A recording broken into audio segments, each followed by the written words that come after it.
तेव्हा मला खालीनं एक मुलगा हाक मारायला लागला आयुष आयुष करून. मग मी खाली जाऊन बघितलं तर त्याची मम्मी ते आलेला आणि ते आम्हाला म्हणले की तुमच्या टेरेसवर तार होती ना ती, मग त्या तारेत पक्ष्याचा पाय अडकलेला. मग पप्पांनी मी वर जाऊन बघितलं तर तिथं पक्षी खूपच म्हणजे घायल झालेला.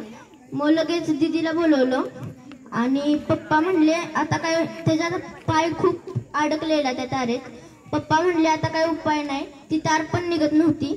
मग शेवटी आम्हाला त्याचा पाय जरा कापायला लागला, पण ती करायचं नव्हतं, पण ते उपायच नव्हता. मग करायला लागलं. मग ती झाल्यावर मी खाली गेलो, एका प्लेटीत पाणी घेतलं, दुसऱ्या प्लेटीत तांदूळ घेऊन वर गेलो आणि त्या तिथं चिमणी जिथं बसलेली तिथं ठेवलं आणि थोड्या वेळानं ती प्लेट सगळं वरनं खाली आणाय गेलो तेव्हा बघितलं तर तो पक्षी न उडून गेलेला. धन्यवाद.